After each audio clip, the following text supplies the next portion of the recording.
Penguasa yang menolak dikritisi oleh rakyatnya adalah ciri penguasa totaliter.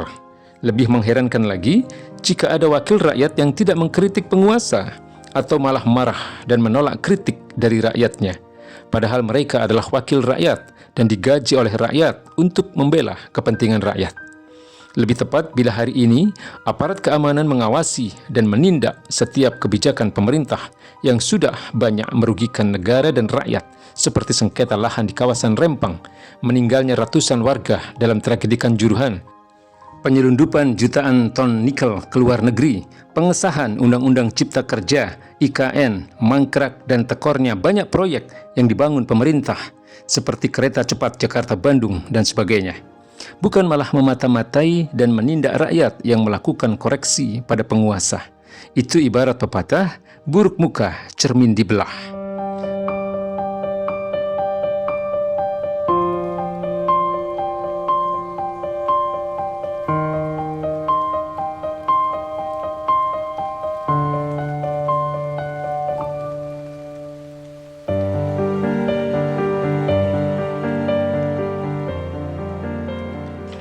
Kepala Badan Nasional Penanggulangan Terorisme (BNPT), Riko Amelza, mengusulkan adanya mekanisme kontrol rumah ibadah. Tujuannya adalah untuk mencegah penyebaran faham radikalisme. Usulan tersebut muncul saat menanggapi pernyataan anggota Komisi 3 DPR RI, Irjen Polisi Purnawirawan Dr. Andes Haji Safarudin. Saat itu ia menyinggung adanya masjid di instansi pemerintah di Kalimantan Timur yang menurut dia setiap hari isi ceramahnya mengkritik pemerintah. Selanjutnya, BNPT juga akan melibatkan masyarakat agar turut mengawasi ceramah-ceramah di masjid. Harapannya, tokoh agama dan warga yang akan mencegah dan menegur ujaran yang menyebarkan rasa kebencian, kekerasan, dan permusuhan. Namun, rencana ini langsung menuai reaksi keras dari kalangan Muslim, bahkan juga dari Persatuan Gereja Indonesia (PGI). Wakil Ketua Majelis Ulama Indonesia Anwar Abbas menyatakan bahwa cara berpikir dan bersikap BNPT ini menunjukkan corak kepemimpinan yang tiranik dan despotisme. Ketua Muhammadiyah Haidar Nasir menilai usul BNPT ini akan menimbulkan konflik antar golongan di masyarakat. Mengawasi masjid dan aktivitas kaum muslimin di dalamnya adalah bentuk tajassus yang secara jelas sudah haram hukumnya. Allah Subhanahu wa taala berfirman, "Ya ayyuhalladzina amanu tajtanibu katsiran minadh-dhon, inna ba'dadh-dhonni ismun wa la tajassasu wa la yaghtab ba'dukum ba'dah." Wahai orang-orang beriman, jauhilah kebanyakan prasangka dan kecurigaan, karena sebagian dari prasangka itu adalah dosa. Janganlah kalian mencari-cari keburukan orang, jangan pula kalian menggunjingkan satu sama lain. Quran Surat Al-Hujurat ayat 12.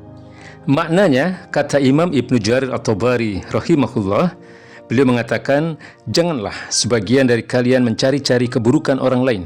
Jangan pula menyelidiki rahasia-rahasianya untuk mencari keburukan-keburukannya. Hendaklah kalian menerima urusannya yang tampak bagi kalian. Dengan yang tampak itu, hendaknya kalian memuji atau mencela, bukan dengan rahasia-rahasianya yang tidak kalian ketahui. Larangan memata-matai sesama muslim juga dipertegas oleh Nabi sallallahu alaihi wasallam. Iyyakum wadzanna fa in zanna akdzabul hadis wala tahassasu wala tajassasu wala tahasadu wala tadabaru wala tabaghadu. Jauhilah oleh kalian prasangka, karena sungguh prasangka itu ujaran yang paling dusta. Jangan pula kalian melakukan tahassus, tajassus atau memata-matai, saling hasad, saling membelakangi, dan saling membenci. Hadis riwayat Bukhari. Para ulama memasukkan perbuatan memata-matai orang lain ke dalam dosa besar. Hal ini karena kerasnya ancaman bagi para pelakunya. Rasulullah sallallahu alaihi wasallam bersabda, "Wa man istama'a ila hadisi qaumin wa hum lahu karihun aw yafirruna minhu subba fi udhunihil anuku yaumal qiyamah." Siapa saja yang berusaha mendengarkan pembicaraan orang-orang, sedangkan mereka tidak suka didengarkan, atau mereka menjauh dari dirinya, maka pada telinganya akan dituangkan cairan tembaga pada hari kiamat. Hadis riwayat Bukhari. Ibnu Hajar Al-Haythami rahimahullah berkata tentang hadis ini. Beliau berkata, perbuatan tajasus dikategorikan dosa besar, tampak jelas dalam hadis ini, walaupun aku tidak melihat ulama menyebutkan demikian. Pasalnya, dituangkan cairan tembaga pada dua telinga pada hari kiamat merupakan ancaman yang sangat keras. Keharaman memata-matai orang lain juga dipertegas dalam hadis Nabi sallallahu alaihi wasallam, "Lau anna imra'an itala'a 'alaika bighairi iznin fakhadaftahu bi'ashatin fafaqata 'ainahu lam yakun 'alaika junahun." Andai seseorang mengintip dirimu tanpa izin, lalu engkau melempar dia dengan kerikil hingga engkau mencongkel matanya, maka engkau tidak berdosa. Hadis riwayat Bukhari dan Muslim. Larangan memata-matai ini bersifat umum, meliputi semua bentuk seperti mengawasi dari kejauhan, menguping pembicaraan, memasang alat penyadap atau kamera, termasuk menyadap pembicaraan email, WhatsApp, atau meminta warga untuk saling memata-matai tetangganya atau orang lain. Keharaman tajasus juga berlaku baik atas individu rakyat, organisasi, perusahaan, juga negara. Ini karena nasnya bersifat umum. Objek yang dimata-matai juga berlaku umum, baik terhadap warga muslim maupun ahli zimmah. Keharaman penguasa melakukan tindakan memata-matai warga disampaikan oleh baginda Nabi sallallahu alaihi wasallam. Innal amira idza bataghar ribata fin nasi afsadahum. Sungguh, seorang penguasa itu jika mencurigai rakyatnya, berarti ia telah merusak mereka. Jadi jelas sudah, haram hukumnya mengawasi atau memata-matai masjid dan aktivitas dakwah di dalamnya. Mengoreksi penguasa adalah salah satu bentuk amar ma'ruf nahi mungkar yang diperintahkan agama. Baginda Nabi sallallahu alaihi wasallam bersabda, "Ata'murunna bil ma'ruf wa la tanhunna 'anil munkar aw la yusallitannallahu 'alaikum syirarakum fayad'u khiyarukum fala yustajabu lahum." Hendaklah kalian melakukan amar ma'ruf nahi mungkar, atau jika tidak, Allah akan menjadikan orang yang berkuasa atas diri kalian adalah orang yang paling jahat di antara kalian. Kemudian orang-orang terkemuka di antara kalian berdoa, tetapi doa mereka tidak dikabulkan. Hadis riwayat Al-Basar. Demikian agungnya amal mengoreksi penguasa, hingga Nabi sallallahu alaihi wasallam menyebut amal ini sebagai jihad yang paling utama. Beliau mengatakan, afdalul jihad kalimatun adlin inda sultanin jair. Jihad yang paling utama adalah menyatakan kebenaran di hadapan penguasa zalim. Hadis riwayat Abu Daud. Karena itu, mengoreksi penguasa bukanlah menjelek-jelekan penguasa atau ujaran kebencian atau hate speech. Ini adalah kewajiban setiap muslim yang menyaksikan kemungkaran di hadapannya, terutama yang dilakukan oleh penguasa. Nabi sallallahu alaihi wasallam bersabda, "Man ra'a minkum munkaran falyughayyirhu biyadihi, fa illam yastati' fa bilisanihi, fa illam yastati' fa biqalbihi, wa dzalika ad'aful iman." Siapa saja di antara kalian yang melihat kemungkaran, ubahlah dengan tangannya. Jika tidak bisa, ubahlah dengan lisannya. Jika tidak bisa, ingkarilah dengan hatinya. Dan itu adalah selemah-lemahnya iman. Hadis riwayat Muslim. Penguasa yang menolak dikritisi oleh rakyatnya adalah ciri penguasa totaliter. Lebih mengherankan lagi jika ada wakil rakyat yang tidak mengkritik penguasa atau malah marah dan menolak kritik dari rakyatnya, padahal mereka adalah wakil rakyat dan digaji oleh rakyat untuk membela kepentingan rakyat.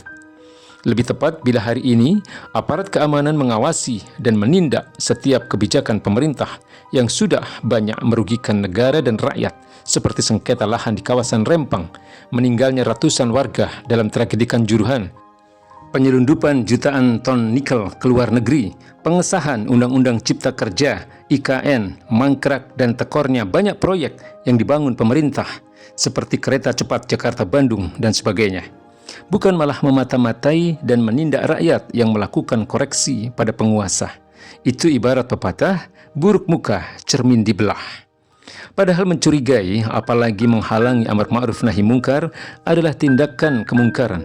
Apalagi sampai menghalang-halangi orang yang berdakwah, menyampaikan kalimatullah di masjid.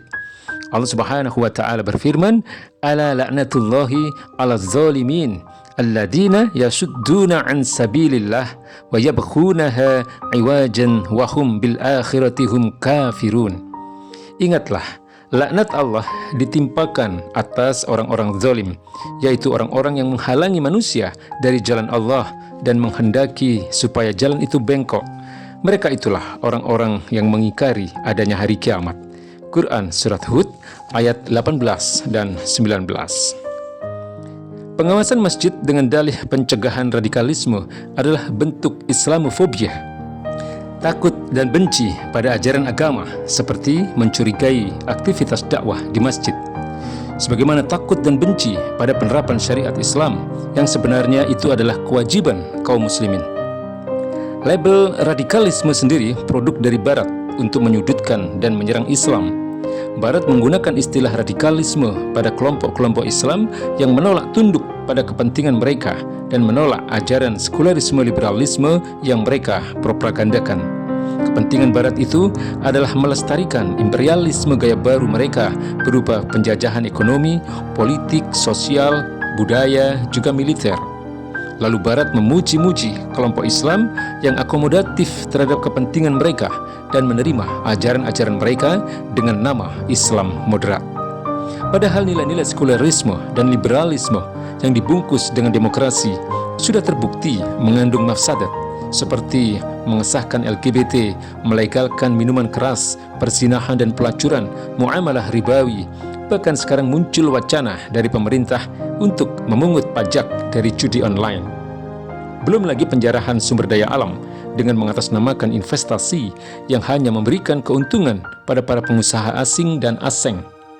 Wahai umat Islam, mereka yang mencintai agamanya dan negerinya pasti tidak akan mau melihat negeri ini terseret menuju kehancuran. Mereka akan berusaha keras menyelamatkan umat dan negeri ini agar menjadi negeri yang penuh berkah. Untuk itulah, dakwah harus digiatkan agar kalamullah menjadi tinggi dan syariah Islam dalam naungan khilafah tegak di muka bumi.